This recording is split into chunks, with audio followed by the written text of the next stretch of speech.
concludes our Black Panther history. I want to thank everyone for coming. Right now, we're going to do a question and answer. If anybody have any questions, we would like for you to present your questions. And then afterwards, I also want to thank Chanda.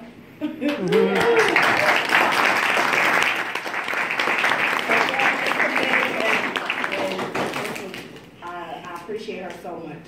She's grooming me into being, I don't know, pray for me, but she's grooming me. I also want to thank the members of SAL. Thank y'all for all your help.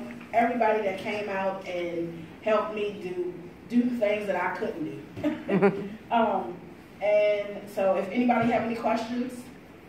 Before we go into questions, before people leave.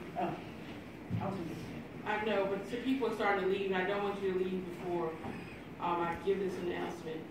Back on this back table, we have petitions for people if you're Waynesboro City.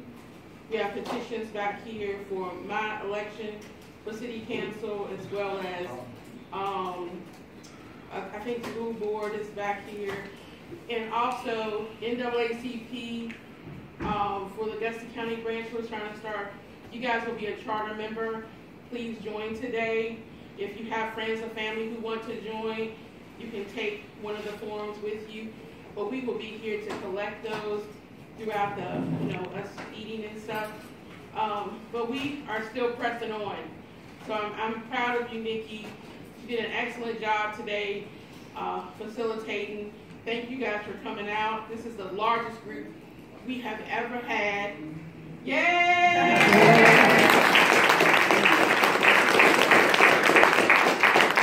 next thing out is March the 17th on immigration.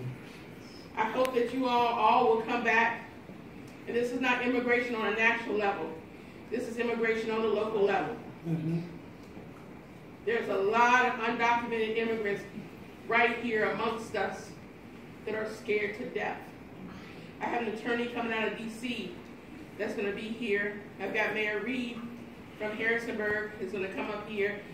And we're going to come up and make up a petition for our city council on dealing with the undocumented immigrants that's in our cities.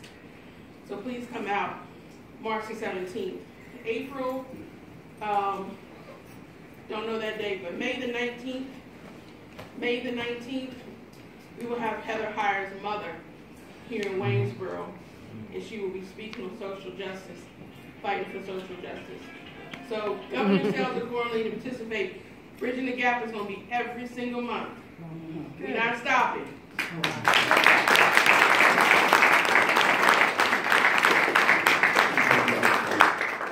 So now we're going to open the floor to questions. I had a question for you. I didn't know if you had watched any of the Ken Burns Vietnam documentary. I did. I sure Okay, did. did you think that, because when you were talking about the segregation and some of the racial issues, did you feel like he covered that at all in a way that was realistic to your experience? There was a lack of knowledge. Okay, yeah. There was a lack of knowledge. If I may, quick, let me read you something. There was a Marine Corps colonel who flew a jet in Vietnam, one of the few in the Marine Corps, few pilots, flew missions in Vietnam. And his name was Peterson. My brother Chris, he went in after me, a few years after me in the Marine Corps, and Peterson was still in, still flying. But this is something he stated, excuse me. All right. This is something that he stated. Okay. Here's what he said. As the war in Vietnam dragged on, more and more black servicemen became only hostile to whites, referring to them as chucks and hunkies and that's so and so and so. And other terrible names. Violence seemed inevitable. As Lieutenant Colonel Frank Peterson, the black Marine pilot in Vietnam, put it, you have some very angry blacks who are here, who are going to go back and are going to be more angry once they return. There is a hell of a chance that many of blacks who are discharged if they encounter the right set of conditions, will become urban guerrillas.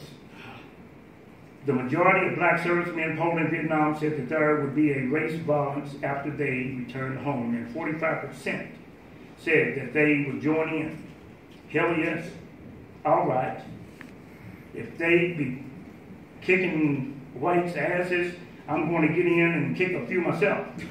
I'm just doing what my grandfather wanted to do and couldn't.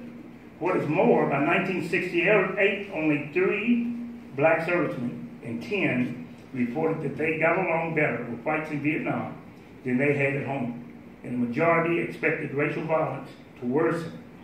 Not all black veterans agreed to militancy. They didn't. It was true.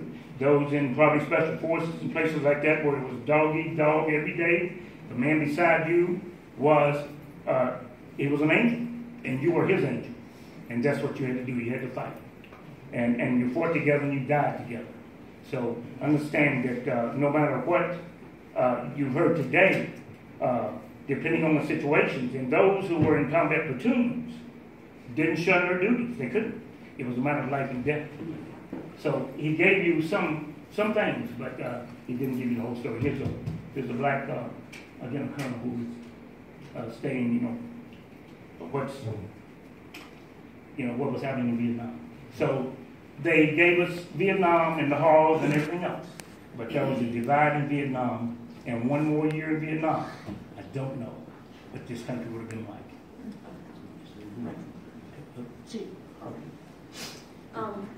The revolution, I guess, for lack of a better word, died. And I noticed you were talking about a couple of the fellows that was a part of the revolution. Yeah. And when you were talking to them about continuing the revolution, they were changing their position on it. Probably not that they didn't lose their passion for it, but they didn't keep the same commitment because they didn't believe that it was going to make a difference. That seems to be something going on even now. Well, I don't know about not making a difference as much as the most disappointing times I can remember was coming back to Bryan Hollow, and I thought everybody would be talking about revolution, everybody with an afro on the head, and everybody else, this and that. And I came back and they were doing the same thing country people do before I went in the military. Why? Because they wanted to live, for the most part, and let live. Yeah. But by the same token, they weren't really willing to die, you might say, for others. See, drugs wouldn't be in Virginia. Drugs wouldn't be at a brother-in-law lived in Greene County.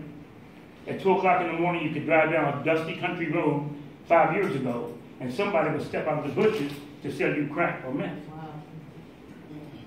West Virginia is gone. Sorry. It's done.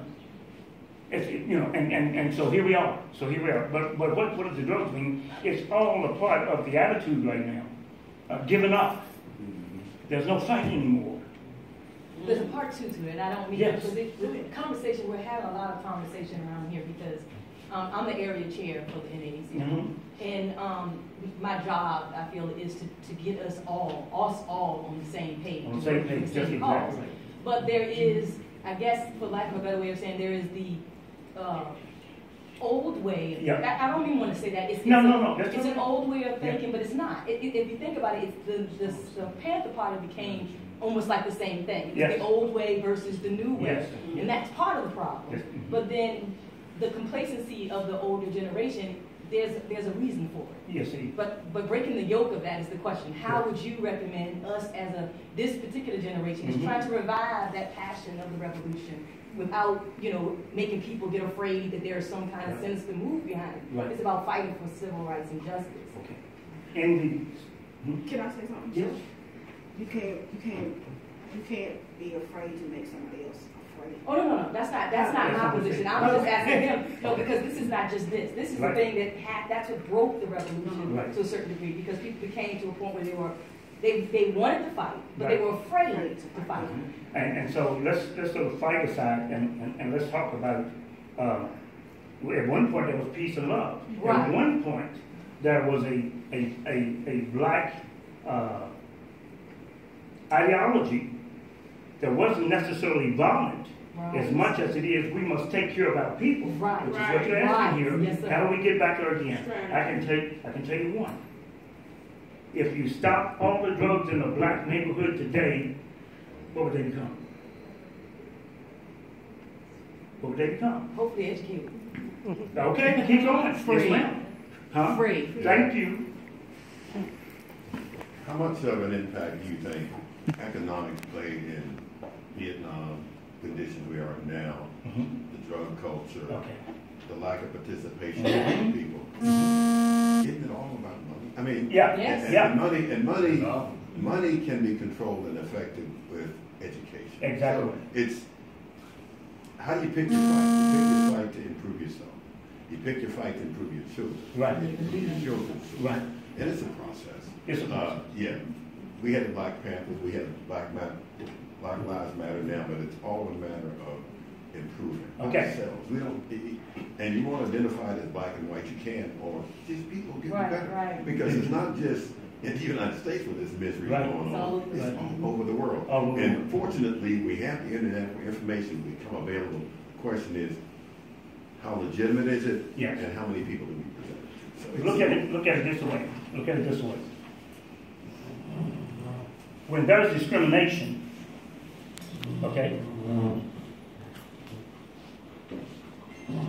white America should take a long look. And you would say, well, you know, don't want you to be, please don't discriminate against you. That's not it. That's not it. Here's what Stokely Carmichael said at Berkeley. I had the album, Stokely Speaks. yeah.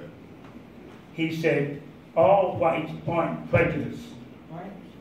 Stokely Carmichael now, all whites aren't prejudiced. But all will gain by prejudice, either economically, That's right. psychologically, or socially. That's right. Everyone. Because of the fact, if I go for a job and you go for a job, and we have the same certification, Yeah. if you get that job and I don't get it, now if I've got something in here, I'll go and I'll find another, and another, and another, until I finally get it, even if it's making $10 less than you are. But I'll do that. But is that type of determination here anymore? Do we have that anymore? Are we teaching that to our kids? No. Black or white? Are we teaching that to our kids anymore? We're teaching survival, some, but it's don't get on drugs. Don't get on drugs. Don't get on, well, there's a collective. But what else are we offering them What is it? in Huh? absence of that? I mean, the generation before us, Yeah.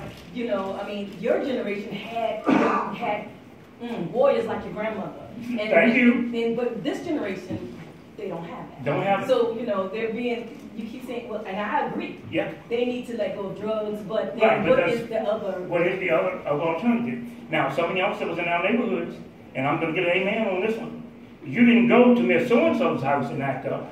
Amen. You didn't go across town and act up. Amen. I was in the country where there's about 2 telephones. And I would do something down the road here about a half a mile, and when I got home, how did they know? And I was dancing. Okay, you know what that is, okay? Hey, thank you, and, you know. But what does all that mean?